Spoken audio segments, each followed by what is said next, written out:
This has been,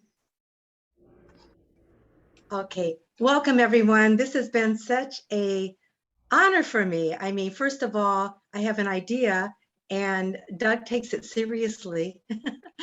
I think that's the main thing right here. And then I get to see it evolve into such an amazing author community, which was my vision originally. It wasn't just about the books, and the books are great, but it was about bringing authors together and having them interact with each other and get to know each other better and learn, and have the people who come and attend be inspired by why they wrote their books. Because when you know the inspiration, the book has so much more meaning and you dive into it even deeper once you know that. So with that being said, I don't want to take too much time away from this because Lanie's got a great program lined up for you. Lanie, it's yours. She's not here. There she is. Sometimes technology takes a while to get in sync. Okay, and that being said, maybe Doug, let's see. Lanie might be having some technical problems, so we'll just kind of keep moving here. But again, like, she has a great program planned. We've got a lot of amazing authors here, as you see. And let me look at my sheet here. I'm saying this awkwardly, but we have Terri Morrison, who has, I have to tell you, Terri Morrison, hi there. I have her first book and I have her next book. And when I trained at the Protocol School of Washington, D.C., I came back and that was the first book I bought to learn everything I could about all these countries and all the differences around the world. So Terri, I am so indebted to you for that. Thank you. Your love. And then I get to see you and I get to meet you after all these years. I mean, we're going back to like 1991 when I make those kinds of comments. And we have Dwaine, who's been here all along from the very beginning of this whole process. And we have Elise, who's a newbie to us. Welcome, Elise. And let's see, who else do we have? Todd, who allowed me to read his first manuscript. And oh my God, I have to tell you, when I read Todd's manuscript, and I'll say this till Lanie gets on here, but you know, you hear about these things about how to breathe and you watch TV and they'll say, oh, just breathe. It's like, well, if we're not breathing, we're not alive. And it wasn't until I read his book that his manuscript, that I actually understood what that's all about, the effect it has on the entire body, this whole proper way to breathe. So I know it's all about China and your connection there in the yin yang, but I got the breathing out of it. So that was really, really cool. Lanie, I've just been going around. I kind of did a little bit about Terri, introduced Elise, Dwaine, but I'll pass it on to you now. Just stall until you got on board. Well, can you stall for another second? I want to see. Sure. I've loved. Can you hear me now? Yeah, we can hear you. Echo. We have. I think it's because I'm.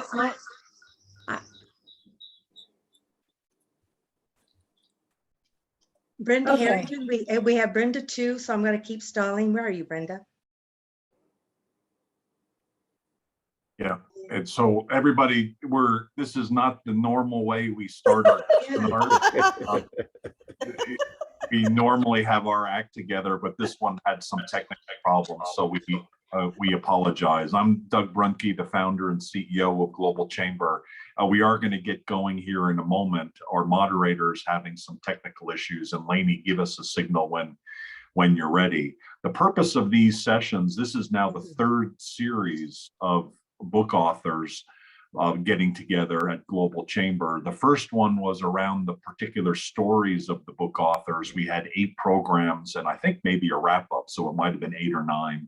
The second series was tips and techniques from writing to publishing to marketing and all the things in between for getting a book out. We had 8 or 9 programs there as well. This year, this is the first one, a little bit of an inauspicious beginning of a monthly program that highlights different aspects of book authors' lives. This one is intended to be 6 authors who have things together right now that have books, some of them out just recently in the last week, I know in Elise's case, and some of them are coming out very shortly, and some of them are have been out for a little while.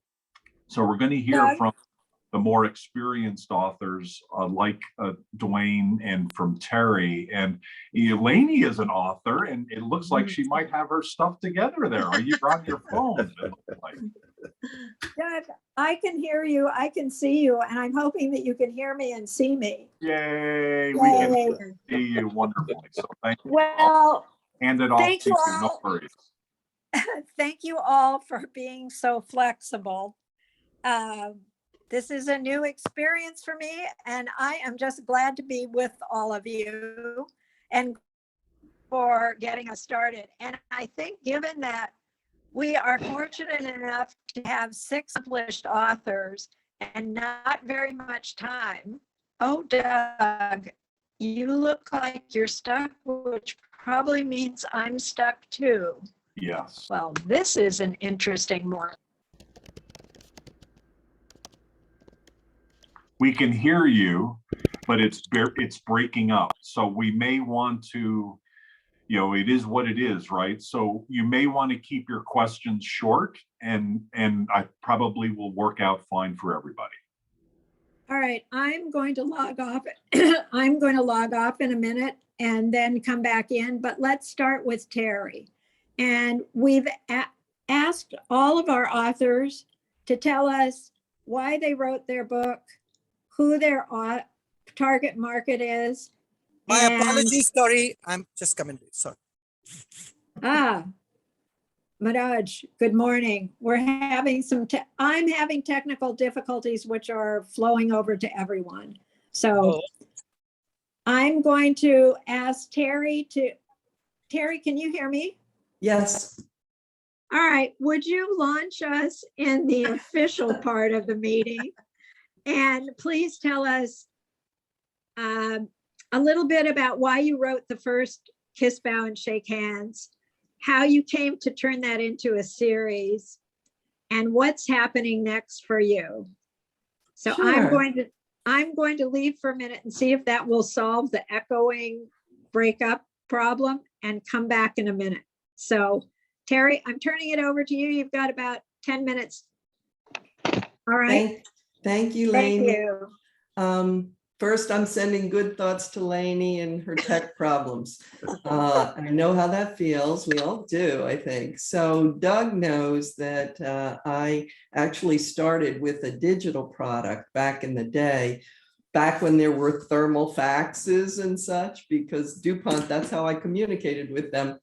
But the original product was, and still is, Kiss, Bow, or Shake Hands digital. And that has evolved into a larger database now, which has all of the books in it, or almost all the books in it.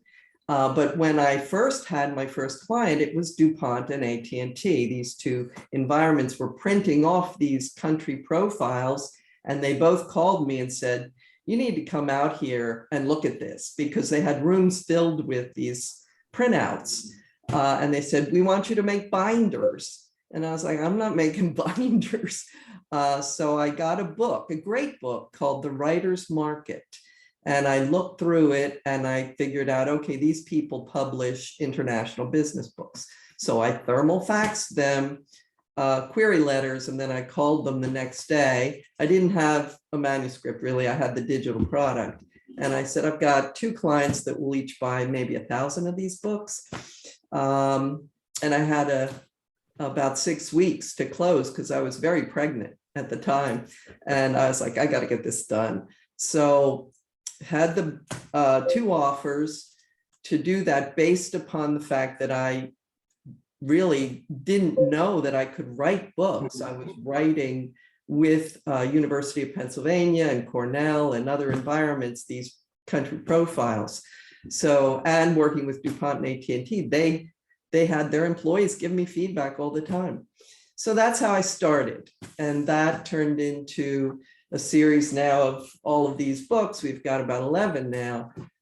And the last one was the American Bar Association one, which is particularly to me interesting because it does have country profiles, but it also has something that others never did, which is when I do seminars, I do topical issues like nonverbal communication or things about for lawyers, jury selection and so forth. And I thought, well, this time, because it is published by the ABA, I'll take those topics and make them into the 12 first chapters. And so if you don't ever see a seminar of mine, you could still see some of the content, at least from the seminars in this book, plus the country profiles that are one-pagers in this one because lawyers have no time. And so those were the questions about the series. Next is pretty much updating the digital product right now. It's funny because that one product spawned a whole lot of other environments that do online training. And I sort of watch from the periphery now because I think they're all great. But there's a lot of tools out there now that I kind of worry about, like self-awareness tests and using those as succession planning products. I really worry about taking one test one day and saying, oh, well, this means you're a good match for Germany, or don't go to Australia or something to that. I don't think you can quantify a person's capabilities on a sheet of paper in a segment of time. So I love self-awareness training, but I think it's an iterative process. I don't think it's a one and done. So, and then my target market is any travelers or researchers or business people that want to get a more global orientation. And even here in the US, our environment here is so diverse and so rich. I think it's important and behooves us all to learn something about the other, particularly now as we see the upheavals around the world. And that, I think, is 10, that's 10 minutes. Okay, thank you. Doug, do you want to pick it up? Okay, I will. Looks like Lanie's not there yet. Let's go to Dwaine, and I think we were going to start out with Terri and Dwaine anyway. So Dwaine, the ball's in your court. Okay, thank you very much. Yeah, I'm excited to be here. And so my focus is really having worked with all executive teams in organizations. So it's the executive team that's my target audience. It's why I do this. And through these last many decades, what I've done is build and grow companies and work with dozens and dozens of executive teams around the world. The largest company we built, we ended up with 3,000 employees in 5 countries. We were in Europe and Asia. We had Mexico, which was our Latin America connection. And of course, we needed good beer, so we had to get to Canada. And so that kind of got us up there. But being involved with, excuse me, those kinds of companies was a significant part of kind of what I've done here today. So as I was getting out of that company, the thought was that I would go start a private equity company. And we would buy companies, fix them, sell them. And during our years of building those companies, we had distinguished ourselves with 3 things. We used technology really well, we used processes really well, and we used reporting really well. And I had extensive years of experience in each of those 3 things. But as we were looking at building a portfolio of companies, I realized that all of that work that we had done was operations work. How do we set goals and make things happen and sell and deal with customers, which is operational work. And so I thought, gosh, when we have 40 companies in our portfolio, I'm going to be focused with the executive team, and we need to have structure for the executive teams.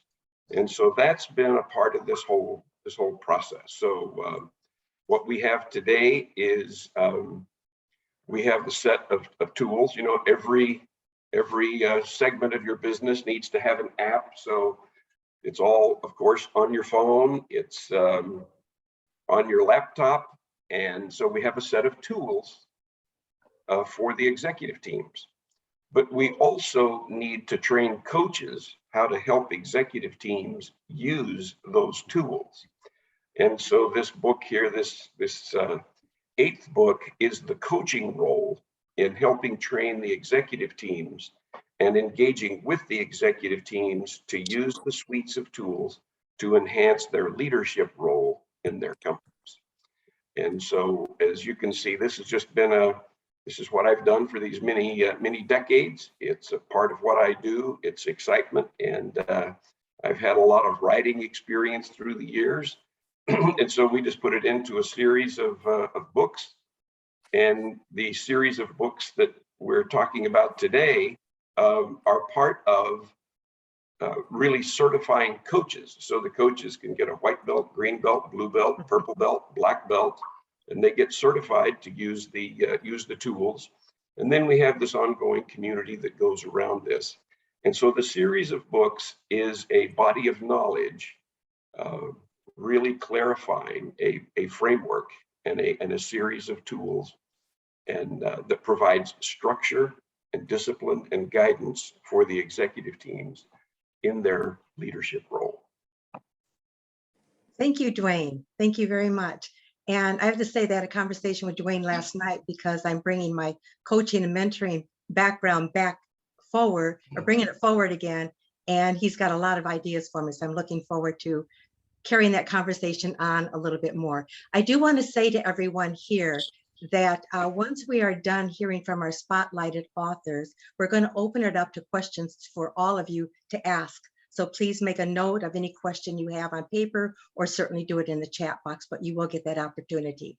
I'm going to go over to Todd now because I talked about breathing, and trust me, there's so much more to his book than just learning the purpose of breathing correctly. So Todd, you're on.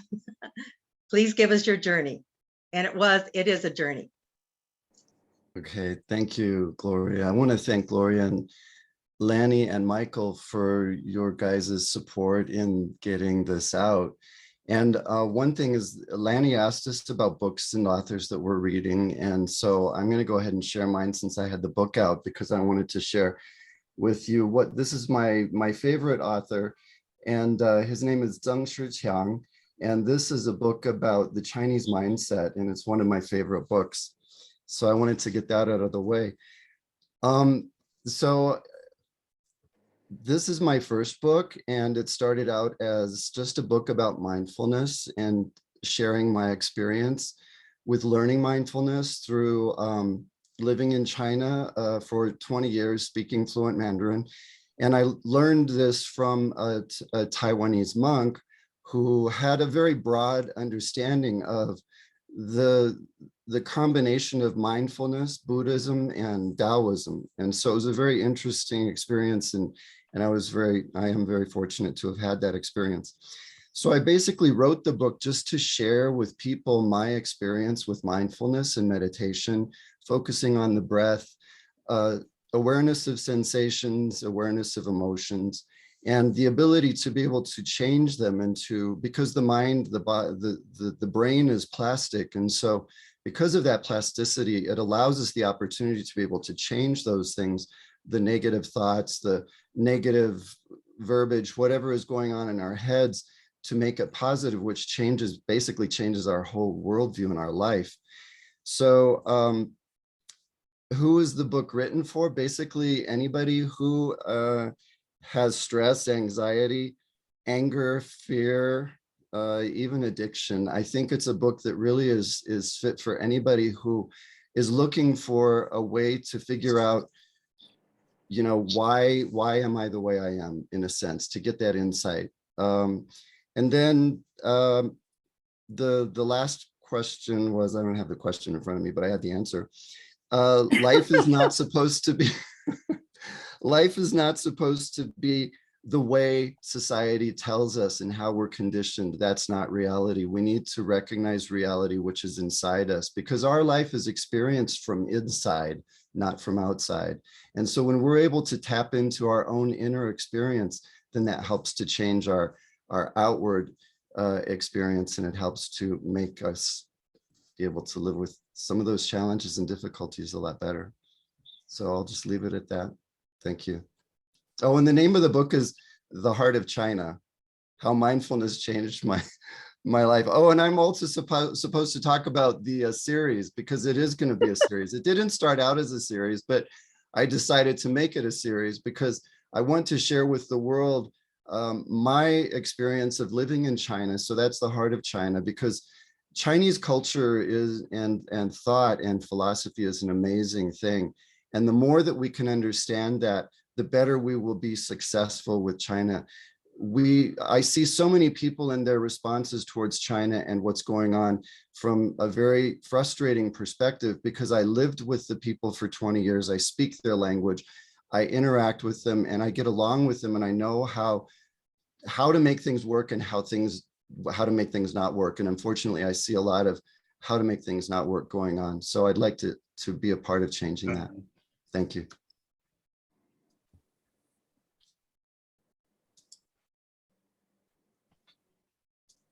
Okay, we're back to Lanie. You're taking the baton from here. I hope that you can hear me. Can you Yes, hear me? yes. Oh my God, I'm so glad to be here with Yes. everybody. I see this amazing group of people. And thanks, Todd and Dwaine and Terri. And now I'd like to turn the baton over to Elise, who is the CEO of EK Public Relations. And she too has a series. She's just launched her first book, Under My Skin, Drama, Trauma, and Rock and Roll. And it's the first part of her memoir. And this one chronicles her time as a rock and roll journalist, even as a teenager in the 1970s, and tells the story in part of her travels with the band Kiss in Japan. So Elise, please tell us about your series and the new book that's just out. Well, thank you, Lanie, for that warm and fantastic welcome. I can't see myself on the screen, but never mind. I guess I don't have to. Can you all see me? Yes. Okay, good. So a little bit about why I wrote this book. So, it's remiss to think that we're reaching an audience. I wrote this for me. This was a kind of project that I had inside of me for 25 years. I've written 2 books before, which were not published, and that was the pre-internet days. One was science fiction, and the other was a snapshot of this book. It was 3 chapters of this book into a full-blown novella. I wanted to write this book to get through the toxic cycles that I grew up with. Life to me is an experiment, and my life certainly was the experiment. So I looked at myself like, oh, I'm a psych archaeologist. I will dig out the gems and I will dig out the demons. In each of these stories, which is stacked like a Lego, they're modular, but there's a continuity of the chronology of my life. The running arc through this story is how a young girl was allowed to express herself artistically through music and writing, but not allowed to be herself emotionally. And then we go into all these wild and crazy and shocking for some stories about sex, drugs, and rock and roll, music as the background, 1970s fashion, toxic family, and my audience are people that are interested in the 1970s that were either there or those that wish they were there. There's also any sort of toxic or abusive family survivor. Me, count them, I can line them up. Parents of children, young women specifically. Parents and millennial girls in particular, who are looking for that sense of resilience and adventure. But funnily enough, I find that so far, the book's only been out less than a week, right? Thank you. Where are you, Stephanie?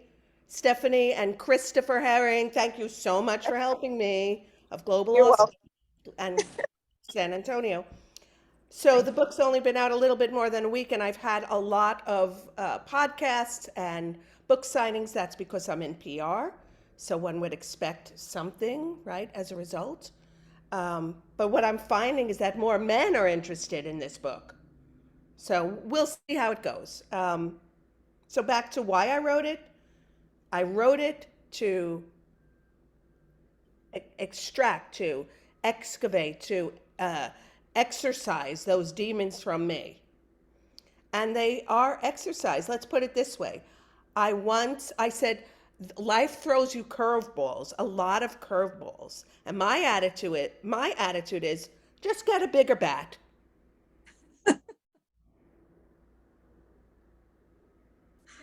Terrific. Thank you. Thank you, Elise. Thank you very much, Elise.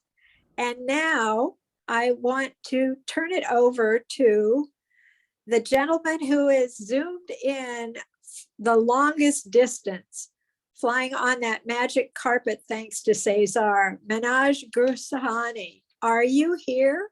I thought I saw you for a minute. Manoj, are you on the call? I know you Manoj, were. yeah, Manoj just left a message. He had something that urgently came up, something unavoidable. So he had excused himself and he's looking forward to connecting with us all in the next one, or in the meantime, probably have the recording be viewed. So I'll keep you posted how it goes. Thank you. Okay, thank you very much. I will just tell everybody that he has a new book coming out called The Human Connect, with the subtitle of What Can I Do for You? Manoj is a global networking guru, and he says the investment in people pays off big time. So I encourage all of you to reach out and connect with him through the Global Chamber. You'll find him fascinating and delightful.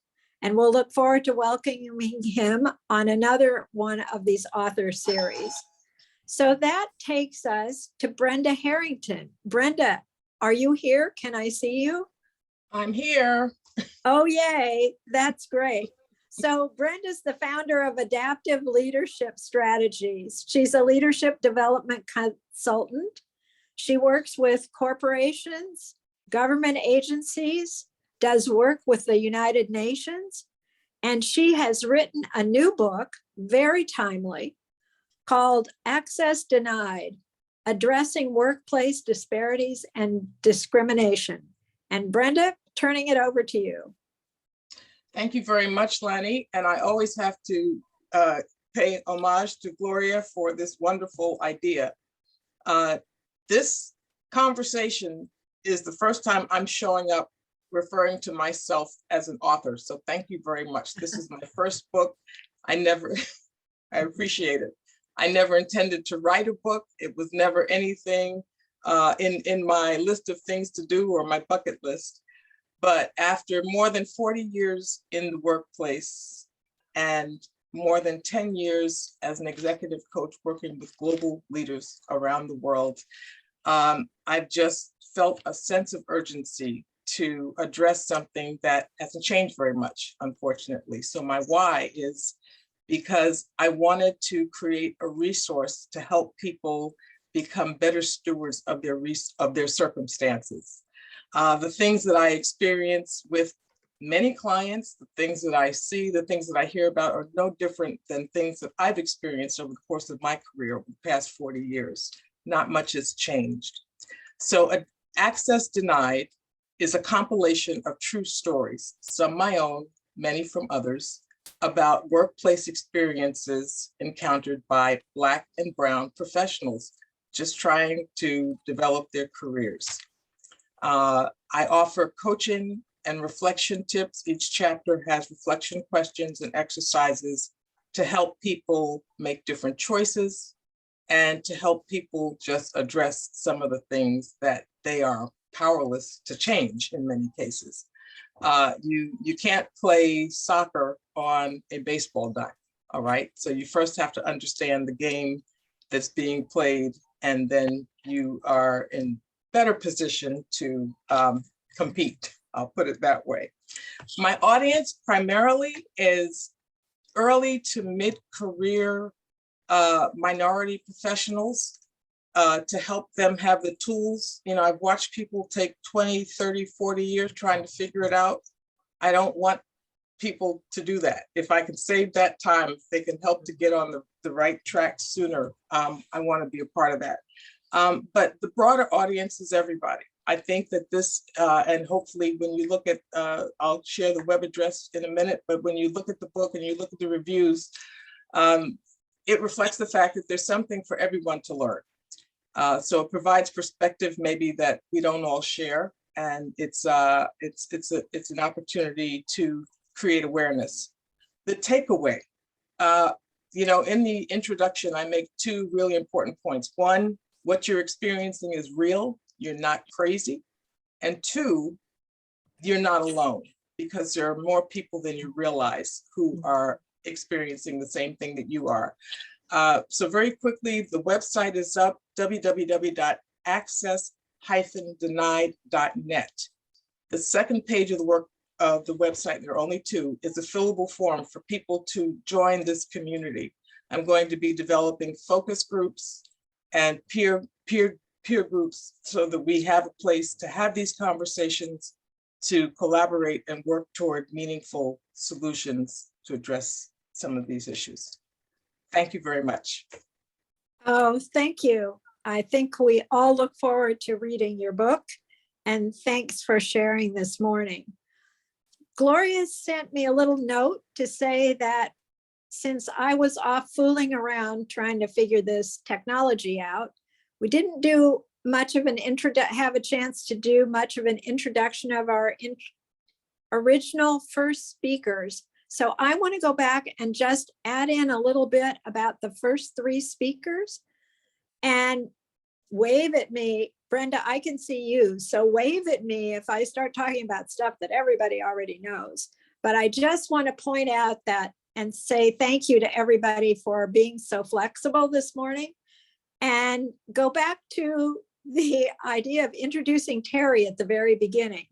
I don't know if she shared with you that the Kiss, Bow, and Shake Hands book has been translated into multiple languages, has sold almost 500,000 copies.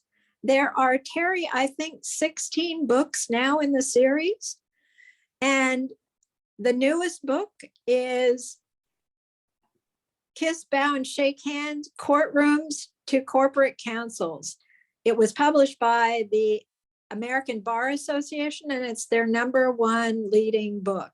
And I know that many of us have multiples of Terri's books on our bookshelves, and we thank you for sharing with us this morning. And I don't know if Dwaine Canova told you that in addition to being an author and a coach and focused on developing exceptional executive teams, that he also is a business builder. And he tells a story that the biggest business he ever built began with some drawings on a napkin that turned into a 3,000 person organization spread around 5 countries. But now it's much more an individual coaching focus. And Dwaine, I think you have a new book coming. Did you talk about that, or am I making this up?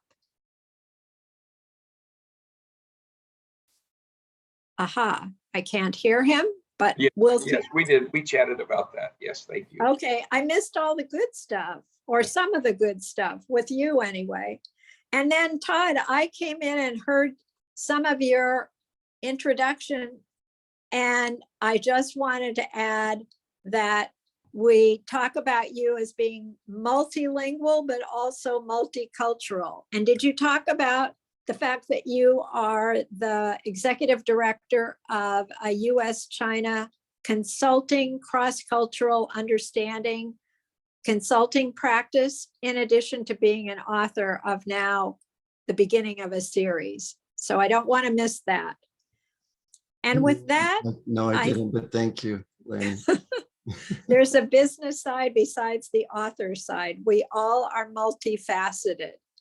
So now I am going to ask Gloria to pick up the baton again and manage the Q&A, because for some reason I can only see the speaker, which is not going to help if people will raise their hands if they have a question. So if you have a question, I'd ask you to use the tool in the Zoom screen to raise your hand. And Gloria, that'll give you an indication of who has a question.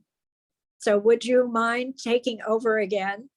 Sure, my pleasure. I just raised a hand on my screen so you can see that, how it works. And then you take it back down, and the minute you've got the floor, then you do this, you take it down.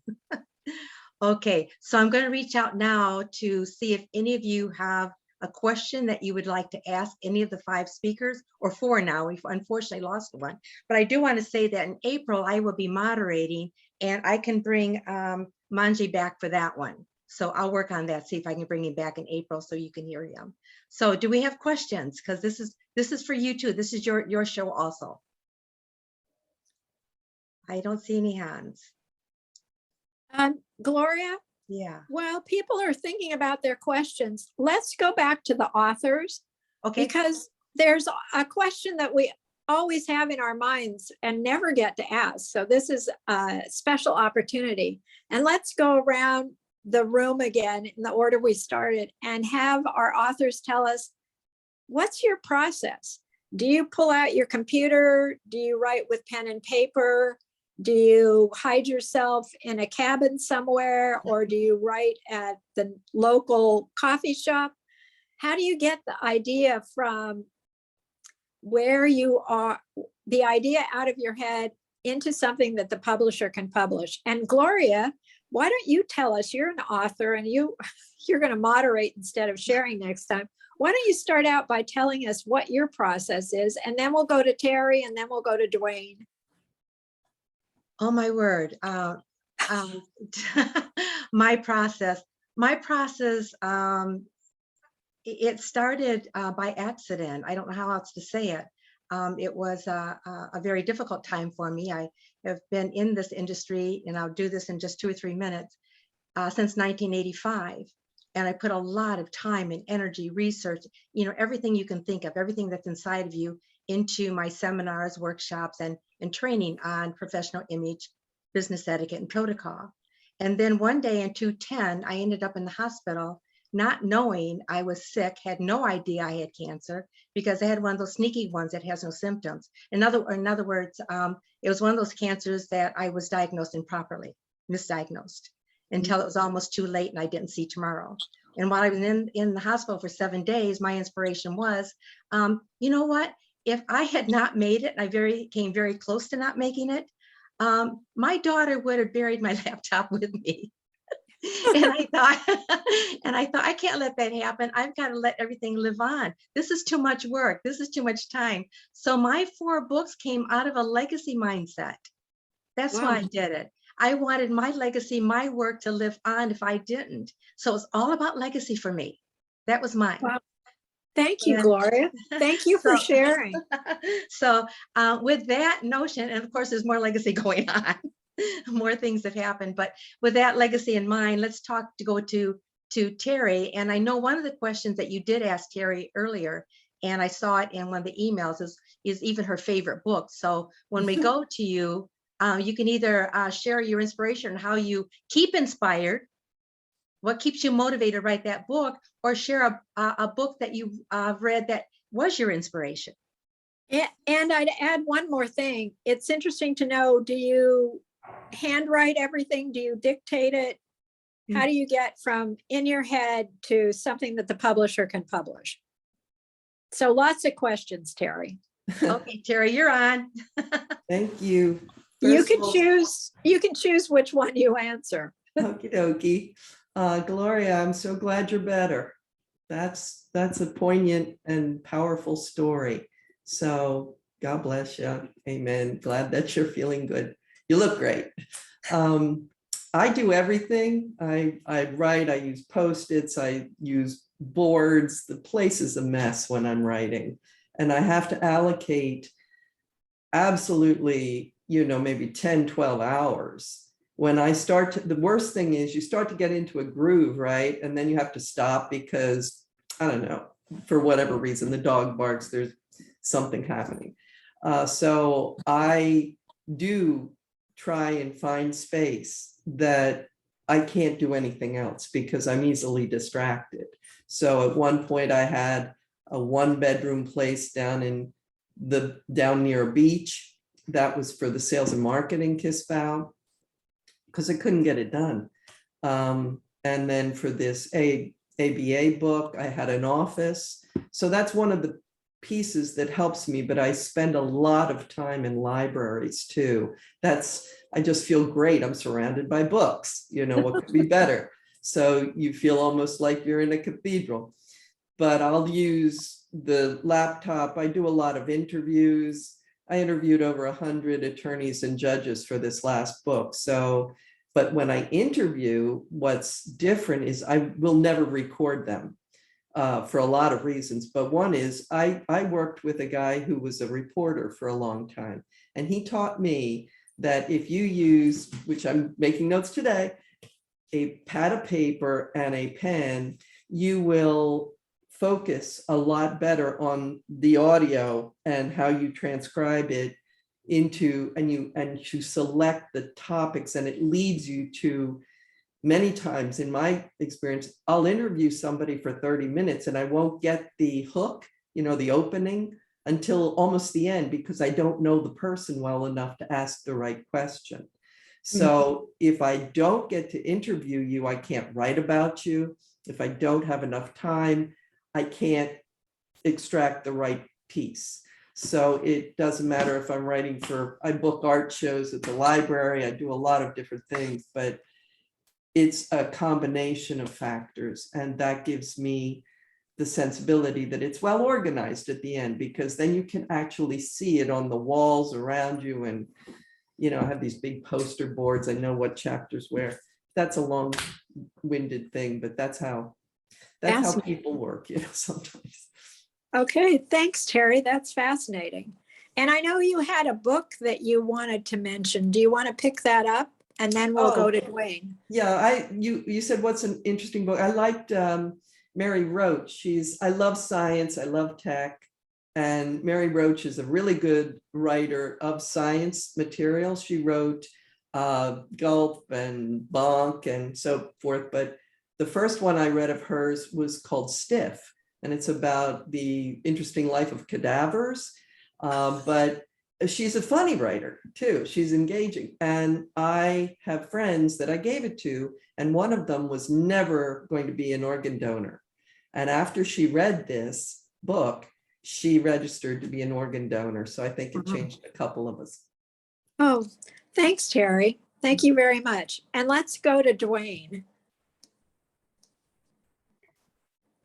So for me, it's very much like Terri just described. I am writing essentially every minute of the day. I'm making notes. I'm putting things in sections. I plan, we just take each of the books that I've written, and every 2 years we update them. We put new things in our training programs. It's just an ongoing process of taking the experiences in the moment, making notes, and continuing to revise and update. And then, of course, I have a series of books that we are completing and finishing as a part of this process. And I have folders where I put scribbled notes, and then I have files where I get on the machine and put things in digital form. And it's just an ongoing process of this idea of everyone learning all the time. And so that's really kind of what I see. It's just continuous learning. In fact, an incident as a 26-year-old, I was just out of the MBA program at Wharton, and I was doing seminars around the country. I was certainly wet behind the ears, and I was speaking to people that were in their 40s and 50s. And some of the comments I would make, occasionally I would get I'm going to say a carefully veiled kind of statement that was around this thought of what the heck do you know as a 25-year-old? And so it occurred to me is that I think almost all people, and I would say this to the group, early on to endear myself with them and get that issue bubbled up, I would say to them, it appears to me that experience is a magnificent teacher. And I would get head bobs from everyone. Experience is a magnificent teacher. I'd also like to submit to you that most of us are very poor learners from our experience because we don't reflect on it, we don't conceptualize, we don't build principles, we don't put things into context. We just go from transaction to transaction to transaction to transaction. And so for me, I kind of listened to myself say that, and I've just used that through these decades. It's a continuous learning process. But if we don't collect it, put it into a document form, try to make sense of it,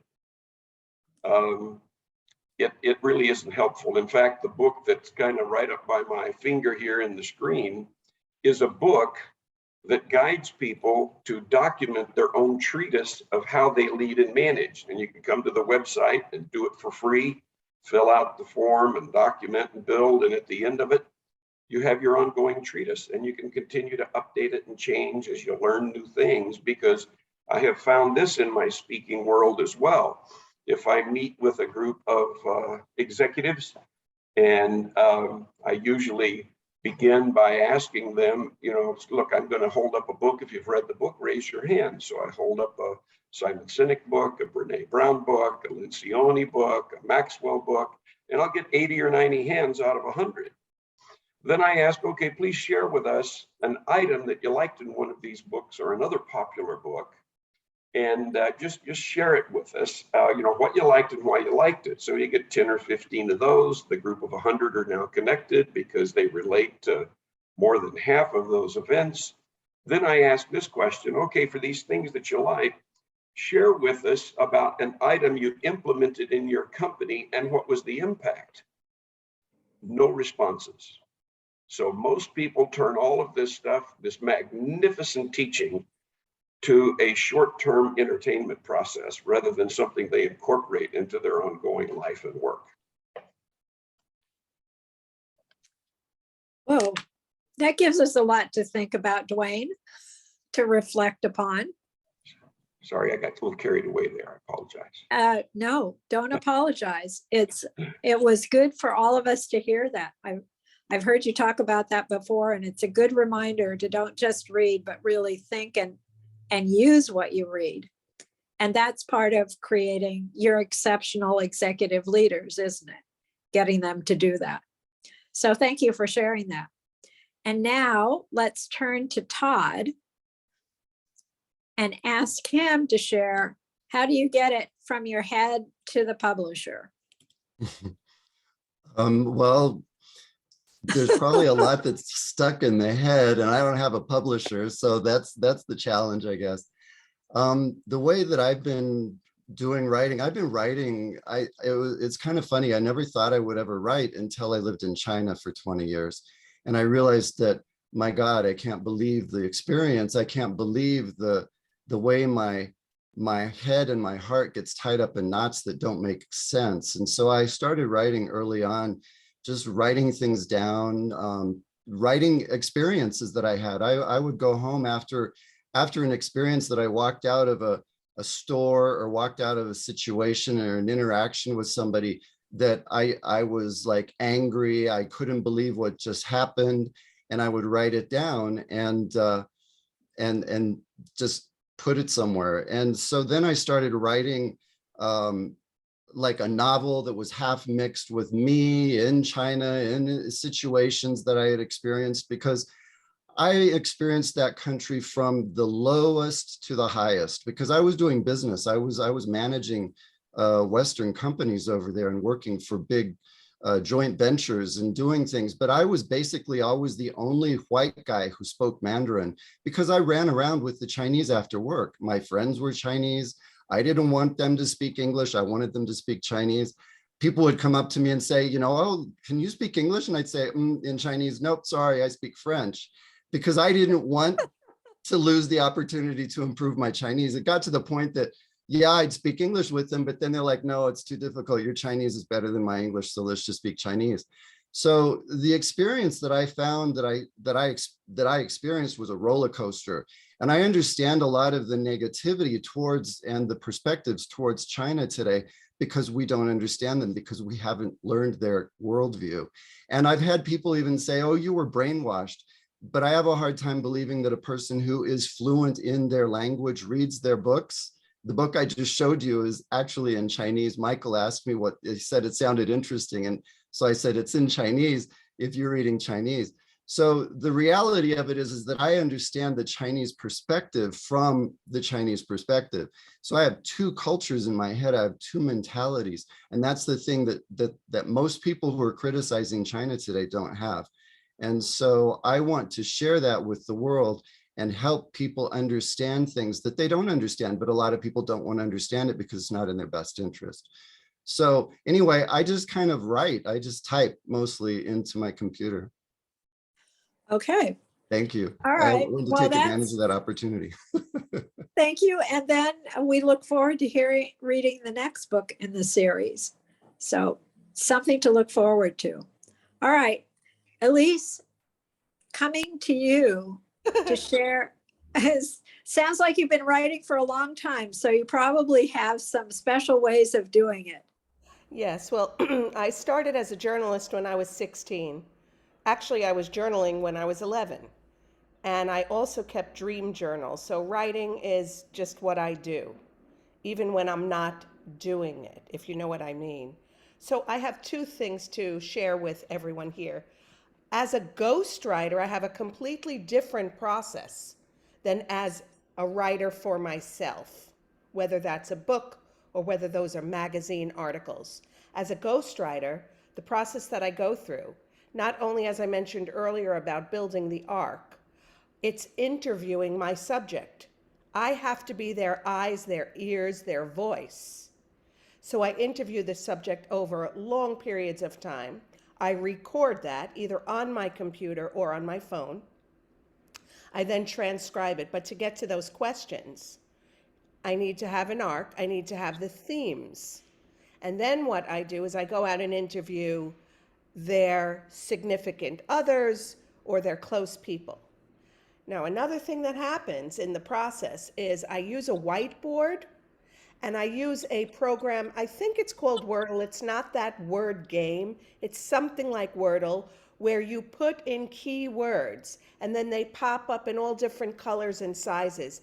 And that gives me an inspiration of what to follow, what streams to follow. I put that on my whiteboard. I used to do a lot of Post-its. That drove me crazy. It's probably because in my own mind I'm organized, but then when I see it out there, it becomes a chaotic mess that I just can't handle.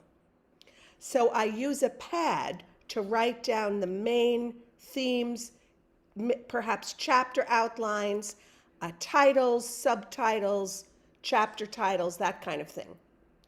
I have, when I sleep, or when I think it's before it's sleeping, I get chapter downloads and I see them. So if I don't get that in, I keep the phone by my bed on the recorder, because if I don't get that out, it's lost. So that's one thing. I spend time daydreaming. It's really critical to, I guess that speaks to Todd's meditation in a way. Daydreaming for me is a kind of meditation, whether I'm walking outside or sitting on the couch or even watching a really dramatic soap opera. And it's because with that daydream, then I suddenly, I'll hear it, audio, I'll hear the lines into the book because I'm doing something else. My mind is elsewhere. So I write those down in a pad or in a journal. And finally, whether ghostwriting or for my own, I like to go through for my own trilogy, I go through my files and my boxes and I take out items that are critical, that to remind me of smells, of taste, of experiences. It could be letters, it could be clothing items, it could be little tchotchke knickknacks that I've kept in these boxes to remind me of major critical experiences that I want to share. Thank you. Thank you very much, Elise, for sharing all of that. It's fascinating. And I know about that experience of having things appear in your head suddenly. It's pretty exciting and sometimes a little surprising.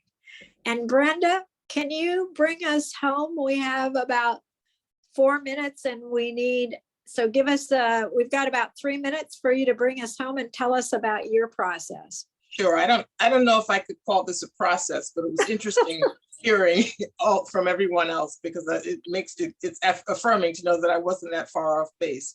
As I said, this was nothing I ever intended to do. So when I got the idea, I sought professional help. I engaged a consultant and I said, this is what I'm thinking. I started to put my ideas together, writing around the stories. And so I immediately got some external objective input to make sure I was pointing in the right direction.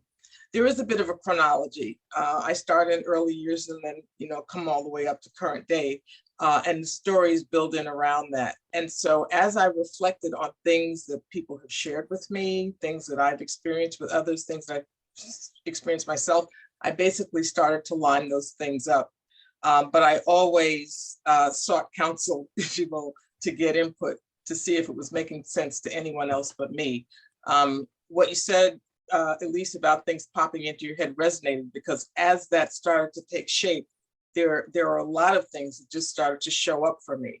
And we can't talk about here, we don't have enough time, but there are other things that people that started to come into my space, including the person that wrote the most amazing forward, more than I could have ever hoped for. So these are things that just were not on my radar at all, but came into the energy once I started. So that's it. That's fantastic, because there is something powerful about just getting started that changes the energy and brings things into our lives. And we're very fortunate. And I count myself very fortunate to have been on this call with all of you today and to have had the opportunity to talk with all of you before we had this call. It's been a wonderful experience, and I appreciate everybody's support, patience, and kindness this morning with the little upside downness of my side of the program. And I want to go back to something that Gloria mentioned in passing. And this author's April 20th. It'll be at 4 o'clock in the afternoon Pacific time, so a very different part of the day.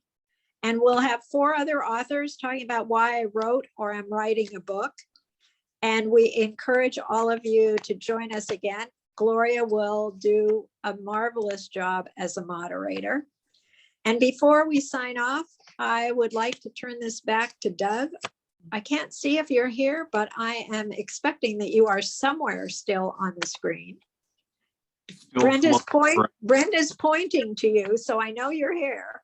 And would you have some final words you'd like to say to wrap up this session of the author series? Sure. Gloria, do you want to take some of that as well? No, you got it. Go for it. Okay. Well, I missed the date. What is the date for the next session? April 20th. April 20th. Oh, April 20th, 4 p.m. Pacific time. So join us then, 4 authors. The series here on a monthly basis will have different emphasis. This one is more around like what's happening now, and we have mostly authors who have books coming out right now. Next month, it's a little bit more around the story of how they got to write the book. And then the May version of this will be more on the tips and techniques. And so that was kind of our series 2. Series 1 was what we're going to do kind of in April, which is more the story. And today is a little bit of a different kind. I think the next time we'll do it, we'll definitely have our technology act together. I'm really inspired by all of you and what you're doing. The fact of legacy that Gloria talked about, the work that you're all doing that is just so critically important, and be able to then document it for more people to understand and appreciate. not just for the legacy after you're gone, but while you're still here, so that we can still chat with you. And speaking of technology, I'm getting a call in, so sorry about that. So there's many things that I think that we can take away. So I hope you all join us in April.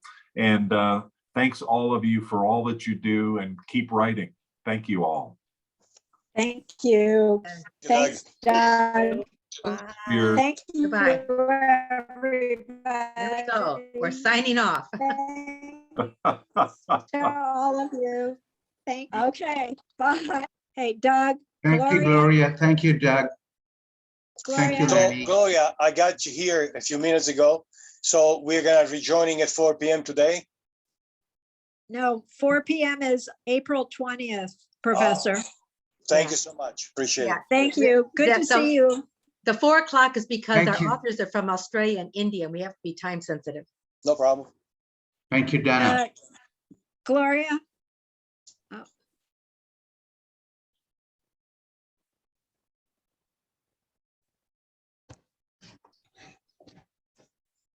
So our meeting is done now. We're Yes. done. Awesome. Yeah. Thank you, guys. Thank you. Thank you.